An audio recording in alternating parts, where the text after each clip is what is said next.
नमस्कार प्रेक्षकांनो, सुना येती घरा मालिकेच्या पुढील भागांमध्ये काय होणार आहे ते आपण पाहणार आहोत। इकडे पद्माने सुद्धा आता तिच्या घरी वाढदिवसासाठी कार्यक्रम ठेवलेला असतो आणि शिवनाथने पण त्याच्या घरी कार्यक्रम ठेवलेला असतो, पण दोघांच्या कार्यक्रमामध्ये जमीन आसमानाचा फरक असणार आहे। इकडे पद्माने तिच्या वाढदिवसानिमित्त सगळ्या गावकऱ्यांना नॉनव्हेजचं जेवण ठेवलेलं असतं, त्याचबरोबर त्यांच्यासाठी ड्रिंकची सुद्धा अरेंजमेंट केलेली असते। याच्या उलट शिवनाथच्या घरी जागरण गोंधळाचा कार्यक्रम ठेवला गेलेला आहे आणि सगळं काही व्हेज जेवण बनवलेलं असणार आहे। तर आता सगळे गावकरी पद्माच्याच घरी गेलेले असतात। आता पद्माने त्यांच्यासाठी जबरदस्त कार्यक्रम ठेवलेला असतो, नाचण्यासाठी बायका सुद्धा बोलवलेल्या असतात आणि जेवण तर एकदम भारी असल्यामुळे गावकरी आता तिथेच सगळं काही जेवण वगैरे करतात। त्याचबरोबर जो कार्यक्रम ठेवलेला असतो तो सुद्धा एन्जॉय करत असतात। इकडे मात्र आता शिवनाथ वाट बघत असतो की गावकरी नक्की येतील, कारण हे सगळं देवाच्या कृपेने आहे, त्याच्यामुळे ते येतील आणि त्या पद्माची चांगलीच जिरवतील। पण गावकरी काही आता शिवनाथच्या घरी येतच नाही। आता तो खूपच वाट बघत असतो, पण गावकरी येतच नाहीत। त्यावेळेस शिवनाथ म्हणत असतो की कसं काय लोक अजून आलेले नाहीयेत। तर आता इकडे त्याला वाईट वाटत असतं। मग आता कोणच येत नाही, वाट बघून बघून आता सगळेजण थकलेले असतात आणि खूप उशीर सुद्धा झालेला असतो। त्यावेळेस तो म्हणत असतो की बरोबर आहे ना, मी अनाथ आहे, मला कोण नाहीये ना, त्यामुळे लोक तरी कशाला येतील या अनाथाकडे जेवायला।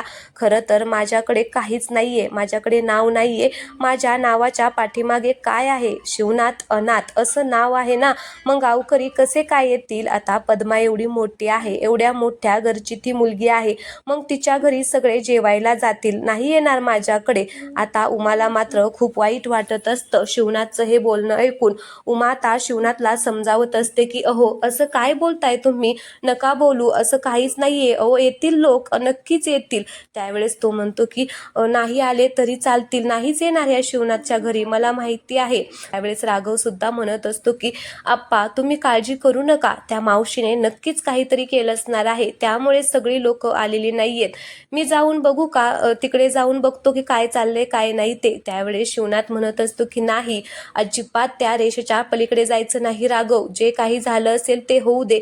आता सगळे गावकरी मस्त एन्जॉय करून घरी चाललेले असतात। त्यावेळेस आता शिवनाथला ते सगळं दिसतं। मग ते गावकरी म्हणत असतात की शिवनाथ आम्हाला माफ कर, तिकडे मस्त छान अशी मेजवानी होती, त्याचबरोबर कार्यक्रम पण खूप छान होता, म्हणून आम्हाला यायला जमलेलं नाहीये। आता त्या लोकांना रिटर्न गिफ्ट सुद्धा दिलेलं असतं आणि लोक म्हणत असतात की आत्ता आम्ही आलो असतो, पण आम्ही नॉनव्हेज खाल्लेला आहे ना, आणि तुझा देवाचा कार्यक्रम आहे, त्यामुळे आम्ही येऊ नाही शकत। आता ते सगळेजण खुश असतात, तर आता शिवनाथला मात्र खूप वाईट वाटलेलं असतं। त्यावेळेस पद्मा बाहेर येते आणि शिवनाथला म्हणत असते की काय रे अनाथा भिकारड्या, काय झालं, गावकरी तुझ्याकडे आले नाहीत ना, लय म्हणाला होता ना हे सगळे गावकरी माझ्या बाजूने आहेत म्हणून, मग आता काय झालं, कोणीही तुझ्या बाजूने नाहीये, कळते का, तू अनाथ आहे आणि तुला नाव वगैरे काहीच नाहीये भिकारड्या, त्याच्यामुळे ते लोक तुझ्याकडे येणारच नाही। काय नाव आहे तुझं आणि काय पत्ता आहे, आणि मग कशाला येतील ते लोक तुझ्याकडे।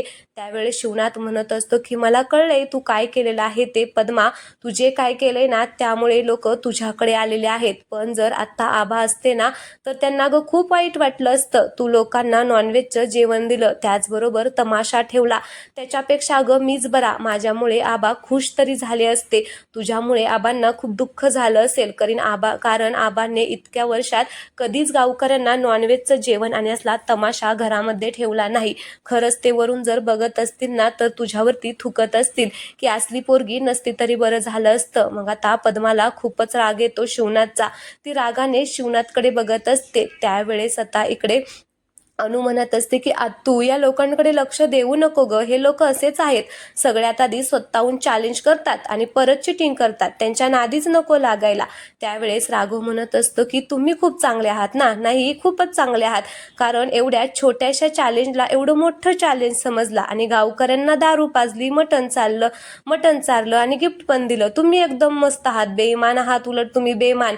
आता असं म्हटल्यामुळे सगळेच जण एकमेकांच्या अंगावरती धावून येतात।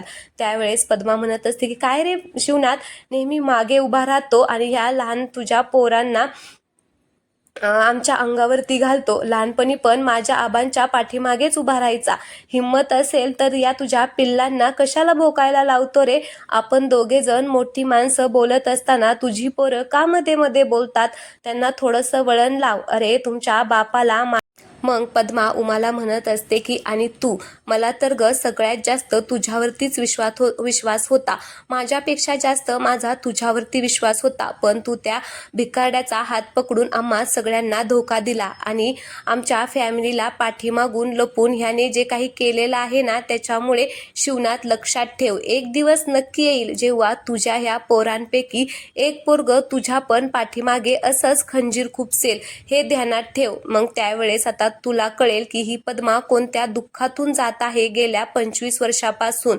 असं म्हणून पद्मा आता रागारागाने तिथून निघून जाते. मग सगळेजण आपापल्या घरामध्ये निघून जातात. आता सगळेजण खूप दुःखी झालेले असतात.